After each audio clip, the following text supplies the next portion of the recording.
নমস্কাৰ বৰ্তমান সময়ত বতৰৰ সালসলনি হোৱাৰ বাবে বহু লোকে চৰ্দি কাহ গাৰ বিষ আৰু লগতে দুৰ্বলতাত ভুগি আছে আৰু এই সমস্যাবোৰ হয়তো এইটো কাৰণে হৈছে কাৰণ বতৰৰ সালসলনি হৈছে আৰু বতৰৰ সালসলনি হোৱাৰ লগে লগে আমাৰ শৰীৰটোৱে সেই বতৰৰ লগত এডজাষ্ট কৰিবলগীয়া হৈছে আৰু তাৰ ফলত আমাৰ ইমিউনিটিও ড্ৰপ ডাউন হৈছে আৰু সেয়াই নহয় লগতে বতৰৰ সালসলনি টেম্পাৰেচাৰৰ সালসলনিৰ ফলতে মাইক্ৰ' অৰ্গেনিজম অৰ্থাৎ ভাইৰাছ ফাংগাছ বেক্টেৰিয়া এইসমূহৰ গ্ৰথো বেছি হৈছে আৰু তাৰ ফলতে বেছিভাগ মানুহকে ই অপকাৰ কৰিবলৈ লৈছে তেনে সহজ উপায়ত তিনটা প্ৰধান কথাত যদি আমি গুৰুত্ব দিওঁ তেনেহলে আমি এই চৰ্দি কাহৰ পৰা সোনকালে ওলাই আহিব পাৰিম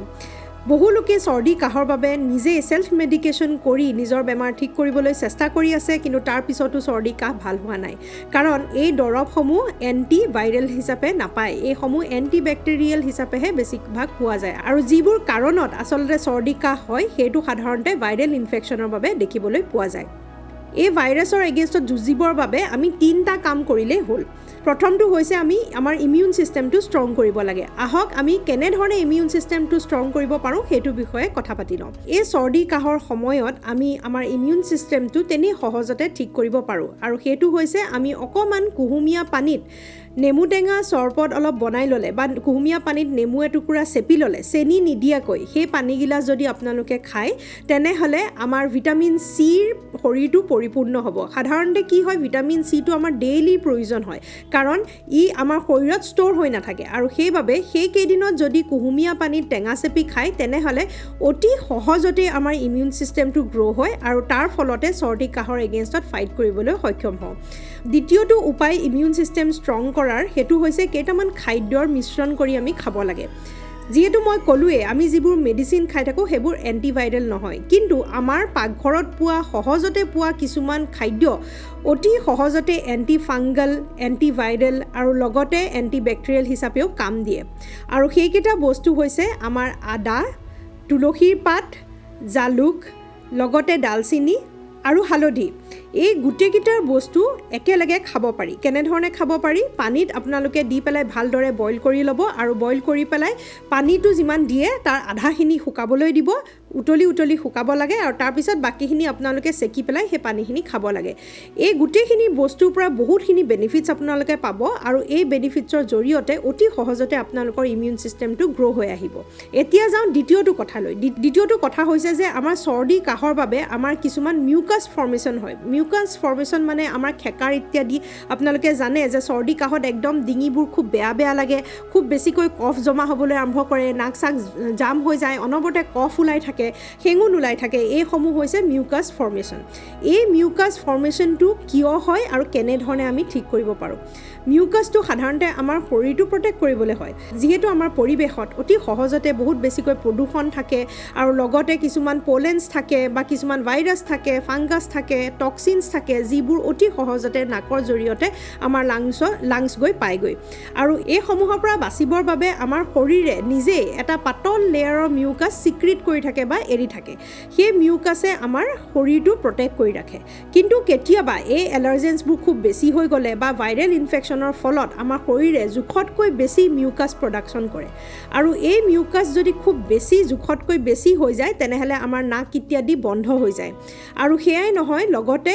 আমাৰ কাহ হ'বলৈ আৰম্ভ কৰে কাৰণ যিহেতু বেছি বস্তু প্ৰডাকশ্যন হৈছে আমাৰ শৰীৰে ল'ব পৰা নাই হেঁচা মাৰি ধৰিছে তাক আঁতৰাই উলিয়াবলৈ আমাৰ কাহ হ'বলৈ আৰম্ভ কৰে যাৰ ফলত আমাৰ সেই কফসমূহ অতি সহজতে বাহিৰলৈ ওলাবলৈ সহায় হয় সেইবাবে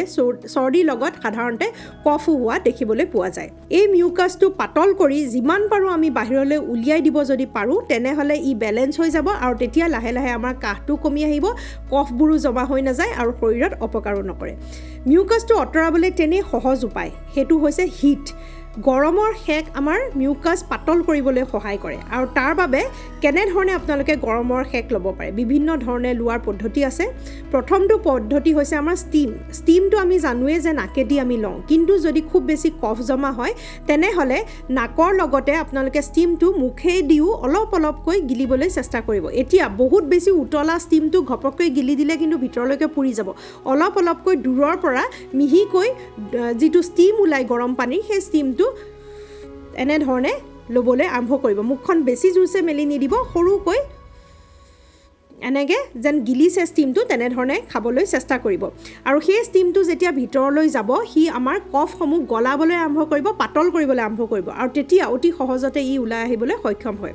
দ্বিতীয়টো গৰম লোৱা উপায় হৈছে যে গৰম হট ৱাটাৰ বেগ এটা আমি পিঠিৰ অংশত ল'ব লাগে গৰম হট ৱাটাৰ বেগ আমি বুকুৰ অংশত লোৱাটো ভাল নহয় সেইবাবে আগফালে নলৈ আমি পিছফালে ল'ব লাগে আৰু পিছফালে ওপৰৰ পিঠিৰ অংশত যদি আমি লগাওঁ তেনেহ'লে অতি সহজতে আমাৰ কফ গলিবলৈ সহায় কৰে আৰু তৃতীয়টো হৈছে আমাৰ গাৰ্গলটো সাধাৰণতে আমাৰ চ'ৰ থ্ৰ'টতো সহায় কৰে কিবা ভিতৰত ফেৰেঞ্জাইটিছৰ দৰে প্ৰব্লেম হ'লেও সহায় কৰে লগতে কফ গলাবলৈও সহায় কৰে সকলো ফালৰ পৰা যদি আপোনালোকে গৰমটো দিবলৈ চেষ্টা কৰে তেনেহ'লে অতি সহজতে এই শেঙুন আৰু আমাৰ কফ গলি যায় যদি আপোনালোকে সময়ত গলাই পেলাই ইয়াক উলিয়াই নিদিয়ে সেইখিনি ষ্ট'ৰ হৈ পেলাই আমাৰ ইনফেকশ্যনৰ সৃষ্টি কৰিব পাৰে আৰু বহুত দীঘলীয়াকৈ এই সমস্যাৰ পৰা আমি ভুগিব পাৰোঁ অকল এয়াই নহয় কাহ হ'লে বা কফ হ'লে আমাৰ লগতে দুৰ্বলতাও আহি পৰে আৰু লগতে গাৰ বিষো হ'বলৈ আৰম্ভ কৰে এই গোটেইকেইটা পদ্ধতি গৰমৰ শেক লোৱাৰ পিছত গাৰ্গল কৰাৰ পিছত গৰমৰ শেক লোৱাৰ পিছত আৰু ষ্টিম লোৱাৰ পিছত প্ৰত্যেকটো কৰাৰ পিছতে আপোনালোকে অকণমান কাহি পেলাই খুব জোৰছে নহয় অলপ অলপকৈ কাহি যিটো কফ গলিলে সেইটো উলিয়াই পেলাই দিবলৈ চেষ্টা কৰিব তেতিয়া আপোনালোকে ইনফেকশ্যনৰ পৰা বাচিব আন এটা প্ৰব্লেম এই মিউকাছৰ পৰা হয় সেইটো হৈছে আমাৰ চাইনাছবোৰ ব্লক কৰি দিয়ে আৰু তেতিয়া মূৰ কামোৰণি আৰম্ভ হয় নাকবোৰ বন্ধ হৈ যায় আৰু কনজেশ্যন ফিল হয় তাৰ বাবে তেনেই সহজ উপায় হৈছে যে এখন কাপোৰত অকণমান নিমখ ভালকৈ বান্ধি ল'ব আৰু বান্ধি লৈ পেলাই গৰমৰ শেক দি পেলাই এনেকুৱা টোপোলা এটা বনাই অকণমান গৰম লগাব আৰু গৰম হোৱাৰ পিছত খুব বেছি উতলা গৰম নহয় সহ্য কৰিব পৰা গৰম কৰি পেলাই আপোনালোকে চাইনাছ য'ত থাকে বিশেষকৈ এই অংশটোত আৰু এই চকুৰ এই অংশটোত চকুত নিদিব তলত আৰু ওপৰত এই অংশত শেক দিবলৈ চেষ্টা কৰিব আৰু তেতিয়া এই চাইনাছেছখিনি ড্ৰেইন হ'বলৈ সহায় কৰিব এই চাইনাছেছবোৰত আমাৰ যদি এই জামবোৰ গৈ ব্লক কৰি দিয়ে তেতিয়া আমাৰ মূৰৰ বিষ নাক বন্ধ হ'বলৈ আৰম্ভ কৰে এনেধৰণে ৰেগুলাৰলি গৰমৰ শেক দি থাকিলে অতি সহজতে গলিব পাতল হৈ যাব আৰু সহজতে ওলাইও যাব এতিয়া যাওঁ আমি 3 নম্বৰ কথাটোলৈ প্ৰথমটো আমি ক'লোঁ ইমিউন ছিষ্টেম ষ্ট্ৰং কৰিব লাগিব দ্বিতীয়টো হ'ল আমাৰ শেঙুন আৰু খেকাৰ বাহিৰ উলিয়াবলৈ পদ্ধতিটো ক'লোঁ আৰু 3 নম্বৰটো হৈছে আমাৰ যি গাৰ বিষ দুৰ্বলতা আহি পৰে সেইখিনিৰ পৰা আমি কেনেধৰণে বাচিম কাৰণ এইবোৰ হোৱাৰ পিছত গাবোৰ খুব বেয়া লাগে আৰু গা দুৰ্বলতা হৈ গ'লে আমাৰ ইমিউন ছিষ্টেমটো আৰু ল' হৈ গৈ থাকে আৰু ফাইট কৰিবলৈ কঠিন হৈ পৰে দুৰ্বলতাৰ বাবে অতি সহজ উপায় আৰু ভাল উপায় আৰু টেষ্টি উপায় সেইটো হৈছে চুপ খাব লাগে চুপ গৰম চুপ যদি আপোনালোকে চৰ্দিত খায় তেনেহ'লে আপোনালোকৰ